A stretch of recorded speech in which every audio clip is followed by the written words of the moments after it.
The greed of Riot Games is hurting us as the League community, since we are being viewed as just wallets being squeezed for every last dollar, while the quality and value of this game we cherish is going down as a whole, with this disregard for our passion and investment in the game making us feel both increasingly exploited and continually mistreated. While I get that Riot is a company whose ultimate goal is to turn a profit off of us as players, there still should be a healthy level of respect for the community who has funded their success. That way we can both work together to make League last for years to come. And by the end of this video, hopefully you'll understand how I feel that both Riot and us can work together to make this dream that we both want into a reality. But in order to understand how we got to this point of being treated less for our love of the game and more for our wallets, we'll first need to retrace the steps that have led to this downhill path, tracking the game's main monetization and value system since League's very beginnings in 2009.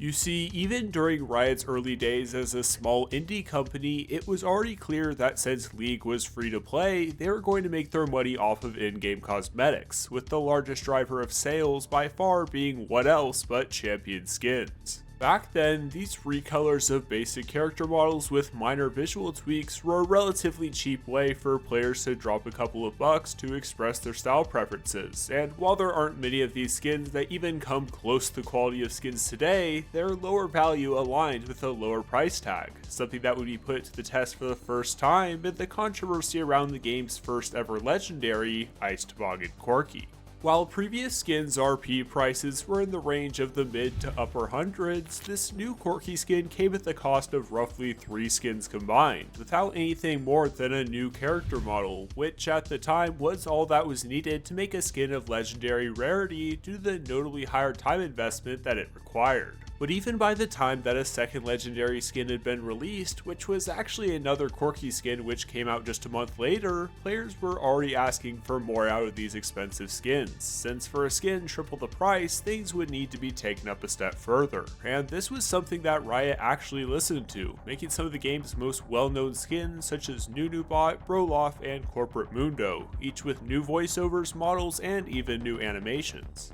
With Riot listening to the community's feedback and making use of their increased company resources, skins were now starting to strike a good balance of value that both sides seemed to be happy about, since these new individual skins created new fantasies that transformed the idea of a player's favorite champion, and this was something that would be the case in June of 2012 with Riot releasing the game's first ever ultimate skin, Pulsefire Ezreal. Now, though it had a high price tag of $32.50 RP, this skin really had a ton of effort poured into it, as it had lots of custom voice lines, animations, a new character model, death effects, emotes, transformations. Like, this had all you could ask for in a skin, so even though it wasn't cheap, the cost was justified. It was a skin roughly 3 times the price of other skins for the time, and it offered about triple the value. So despite its high price, it was one that actually made sense, an idea that, as we'll get to later on, would slowly no longer be the case. But while Pulsefire Ezreal's release was widely regarded as a successful way to push the boundaries for what skins could offer in the game, things didn't exactly hit the same way for League's next ultimate skin a year later, which was Spirit Guard Udyr, as to be honest, this skin was essentially a paywalled version of what should have already been a champion visual update. You see, the animations, emotes, and all the other bells and whistles were still incredible, and once again still justified the higher cost. However, people didn't exactly love that such a beautiful skin was being placed on such a not great looking champion, especially since it just felt like a paid patch job. But before we talk about Riot's redemption in their next ultimate skin a year later, something important happened to the way that skins were released during this time period, and whether we notice it or not, it still impacts basically every skin release we see to this day nearly a decade later. As I mentioned before, many of the skins made during the early years of League's development were born out of a place of creativity, often taking a champion's existing identity and giving it a unique spin, such as turning an evil scarecrow into a party clown or an ancient tree into a Christmas tree. And though sometimes one of these twists would work well with a couple of champions at the same time, when it came to the release of the new pool party skins in September of 2013, that's when this fundamental seemed to change, affecting the way that both skins and other cosmetics were sold and even made to this day.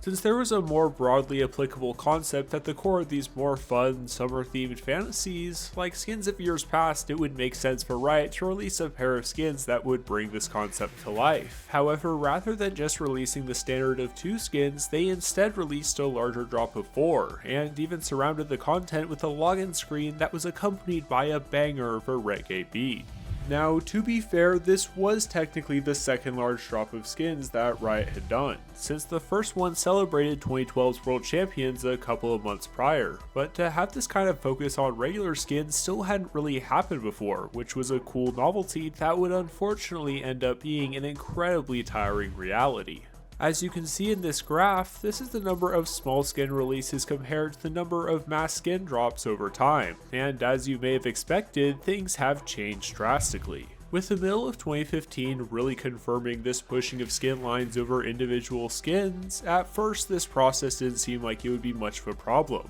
as some of the most popular skin lines in the game's history have actually benefited from this cosmetic restructuring, with some of these releases even being made into full-on events that expanded these alternate universes in unique, interactive ways that made sense for the characters. But it's those 2 words right there that Riot would soon begin to forget, as not only did this once exciting idea of thematic events begin to grow more and more stale, but even worse, they were constricted by profit-seeking practices that were no longer just bland, but instead became outright predatory. Now, before things begin to go dramatically downhill to where we are today, I'd like to mention that I understand that League is a free-to-play game, and that skins and other cosmetics are entirely optional for the playing experience. You don't have to buy them if you don't want them. However, even if you are a free-to-play player, it is important to consider that as League has grown in scale through shows, esports, and even into whole other games entirely, it needs to be understood that even if we ignore just plain corporate greed, there is a breaking point in which us who do spend money on the game can be squeezed too tight, and if the players are unable to provide the money that Riot needs to keep League thriving and alive, well then things will only continue to get worse on both sides than they already are.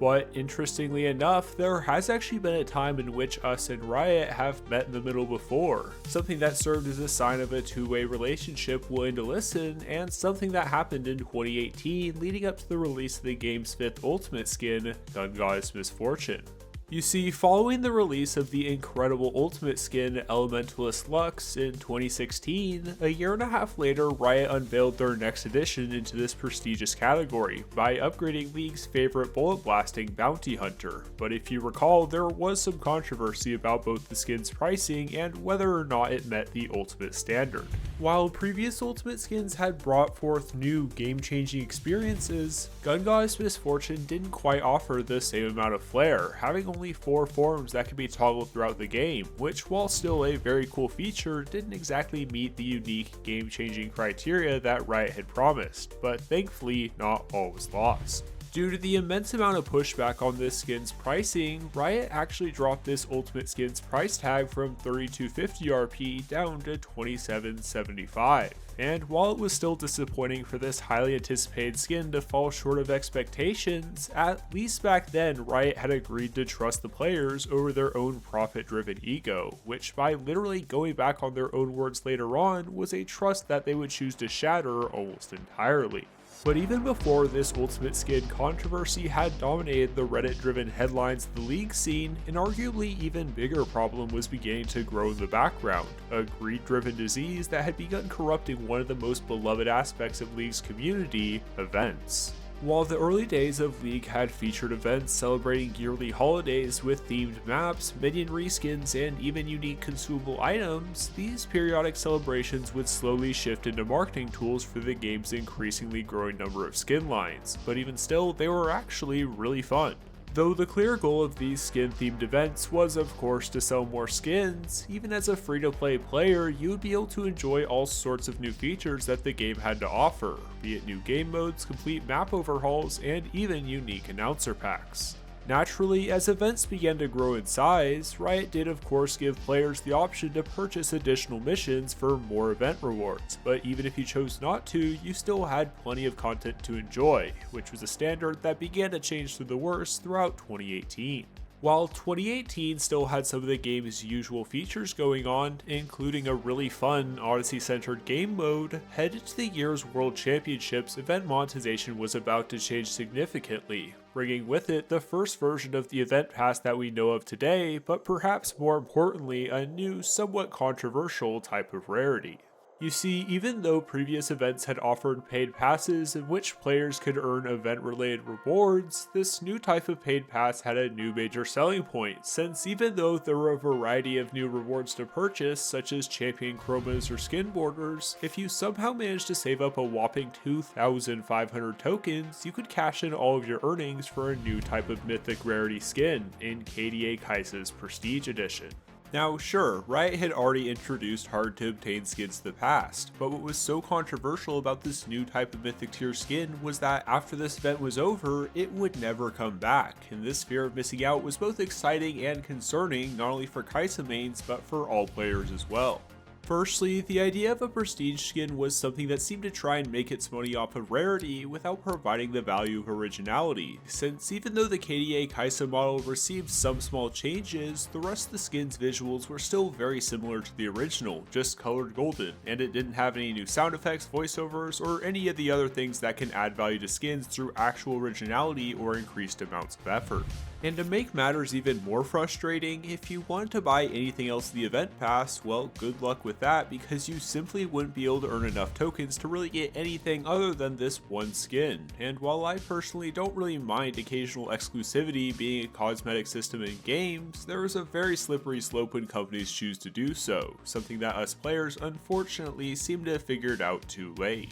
But even though Kaisa and eventually Akali's prestige skins were grindy skins to obtain, at least their rarity largely came from the effort required to rack up all the necessary pass tokens, because this system would be drastically changed for the worse just a month later, with the introduction of Blood Moon Aatrox and a new system called Prestige Points. You see, while these two KDA skins made it seem as if prestige skins would be one-time or occasional event offshoots, their clear success must have given the green light for these skins to be rolled out in mass, and even worse, marked up for a significantly higher price. While I'm not opposed to skins in games being rare due to player effort, even if there is a reasonable fee for entry, the biggest problem with Blood Moon Aatrox's prestige skin was that it would only be attainable once a player saved up 100 of these new prestige points, which were only available for purchase in small quantities as a part of loot bundles, making the skin rare almost purely due to its insane price tag of over $100.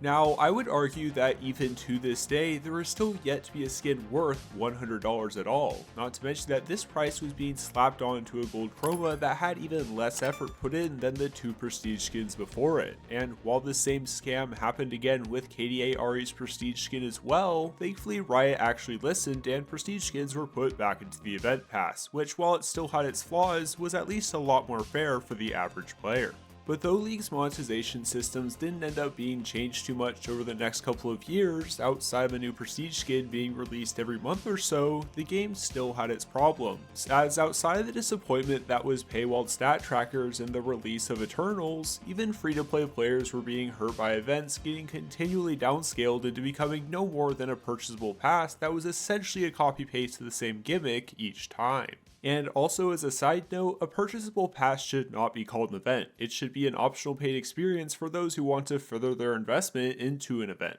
And no, releasing a batch of skins is not worthy of being called an event. And to add on to an additional problem that we went over earlier, while skins of years past had once been interesting spins on characters in a way that actually made sense, as time had gone on and as event passes continued to sell, pretty much the exact opposite of this method slowly began to become the case, as champions became increasingly stuffed into skin lines purely for profit, with 2021's disastrous Ruination event being one of the clearest cases of this quantity over quality. While the year before in 2020 saw Riot actually step up to the plate with this iconic Spirit Blossom event, by trying to recapture this shining summer success for 2021 season, we were promised a long-awaited conclusion to the incredibly hype build-up of one of the game's longest-running storylines, with the Ruined King Viego seeking to consume Runeterra into his dark domain. But instead of featuring characters who made sense for this story's ending, such as Yorick or Maokai, we instead got a bunch of popular champions thrown into the mix for literally no reason other than to sell skins, with Riot trading in years of developed narrative simply to make a quick buck.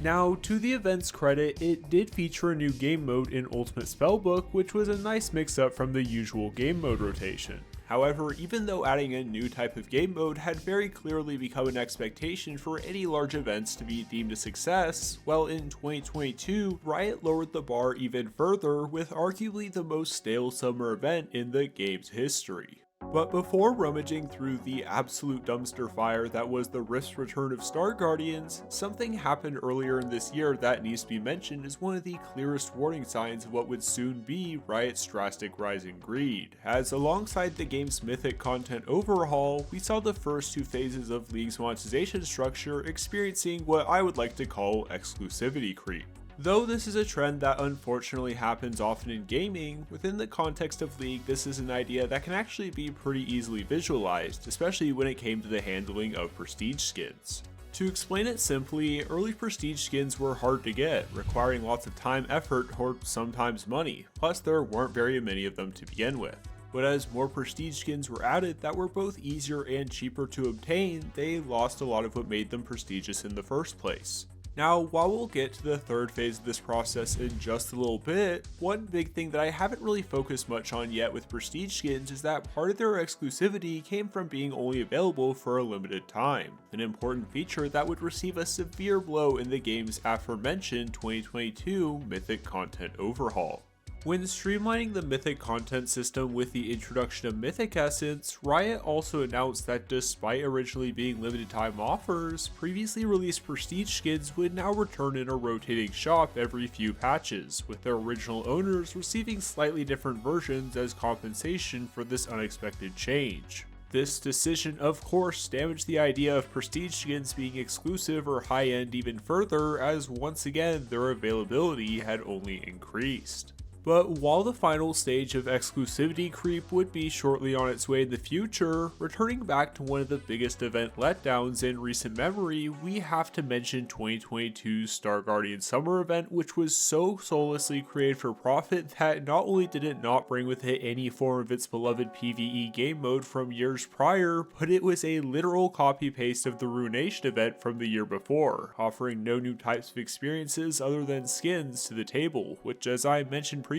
should not qualify as an event. Also, there are practically zero supportive comments on the Star Guardians 2022 release trailer, so yeah, you and I aren't the only ones who are disappointed by the handling of this event. Now, when trying to piece together this 15-year-long story in somewhat of a concise way, I actually came to a pretty interesting realization about how different things have been the last couple of years when talking about how Riot handles their experiences and monetization, as while changes in the past have either contributed to slow increases or decreases in maintaining a healthy balance, since roughly the middle of 2023, things have been incredibly rocky, with both the positive and negative changes seemingly only coming in extremes, with a perfect example of this being showcased in the summer season's massive Soul Fighter event. For many of us, this event was a huge upgrade from the disappointment the year prior, as we got a new, addictively fun game mode in Arena that introduced a brand new way to experience League. Not to mention that we also got a really fun in-client arcade-style fighting game that offered a pretty solid final reward in the Soul Fighter banner if you managed to beat all the game's opponents.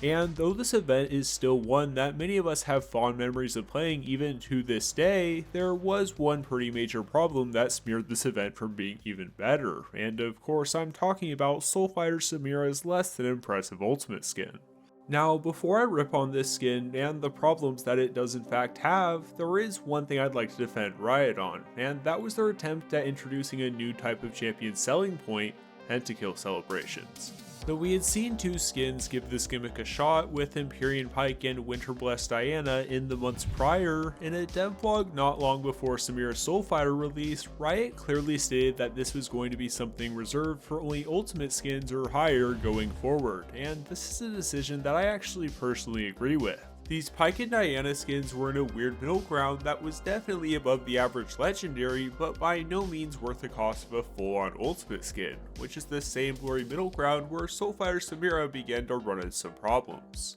You see, despite this still being a very cool skin with a lot of really sick features, this skin was also a weird blend of legendary and ultimate quality, but instead of being priced as a legendary, this time around Samira was tagged with the full-on ultimate skin pricing, which meant that it had about double the cost despite definitely not having double the value. But while I would say that this skin received far more hate than it realistically should have gotten at first, when I thought back to what happened when players had the same complaints surrounding Gungoddess Misfortune, that's around the time I began to understand the player base's frustrations. While both event and game elements seemed to be something that Riot once again actually cared about getting right, when it came to them being asked to provide players properly valued products for their in-game purchases, they weren't going to budge, and this was something that somehow managed to get significantly worse just a few months later as Riot quite literally went back on their own word. As I mentioned before, players weren't fans of obtaining prestige Aatrox through purchasing over $100 of capsule bundles, but one thing I didn't mention was that an even worse version of this was actually supposed to be released with Lunar Eclipse Senate's Prestige Edition in 2022, but instead of costing $100, it would have cost $200.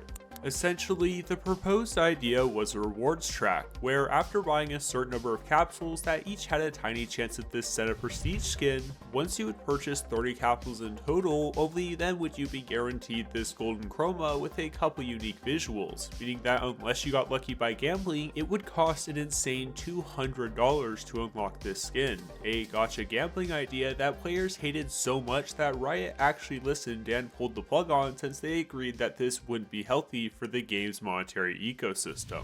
Well, that is until they decided to do this exact thing literally a year later with a Dark Cosmic Gen chroma that was slightly more red. And despite saying that they weren't going to do this scheme a year before, it was something that they've continued to do with skins even to this very day. And as I mentioned previously, I would argue that there's never been a skin worth even $100 in value, let alone a whopping $200 for a slight recoloring, which you can get in a $3 chroma. But once again, somehow things managed to get even worse, and you already know that we'd be talking about this one. Introducing Immortalized Legend Ari, a cosmetic skin that offers no competitive advantage other than looking pretty for the price of $500. Half a grand for a skin in a video game. Now, I'll try and keep this section brief just because I don't really have too much to add outside of what's already been said a million times, but as someone who's a huge League esports fan, it was really saddening to see Faker's induction as the first member of the Hall of Legends be dragged through the mud in such a profit-hungry way.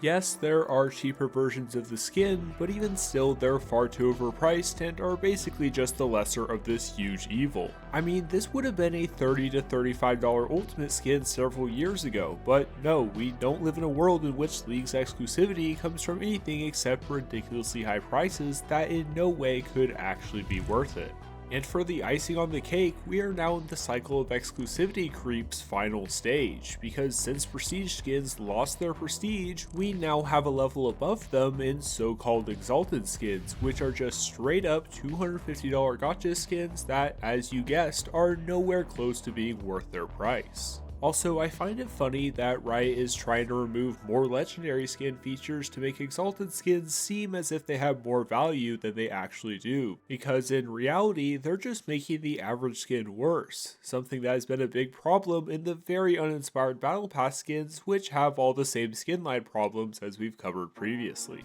Now, obviously, I've spent much of this video talking about Riot and placing them at fault for encouraging these predatory systems, but like I said at the very beginning, this type of monetary balance needs to be a two-way street, and before I present some potential solutions, there are a couple of things that as of right now, we as players need to change. Firstly, we can't complain about how much we are being scammed by a skin's insane price if we are continuing to buy it, because Riot will only stop selling cosmetics in this predatory way if people refuse to allow themselves to be treated like wallets. And though I understand that this doesn't apply for the majority of the player base, the number is still clearly large enough for Riot to keep going. And even if a small percentage of people say to themselves, well, it'll just be this one time, that's already more than enough reason for things to not change.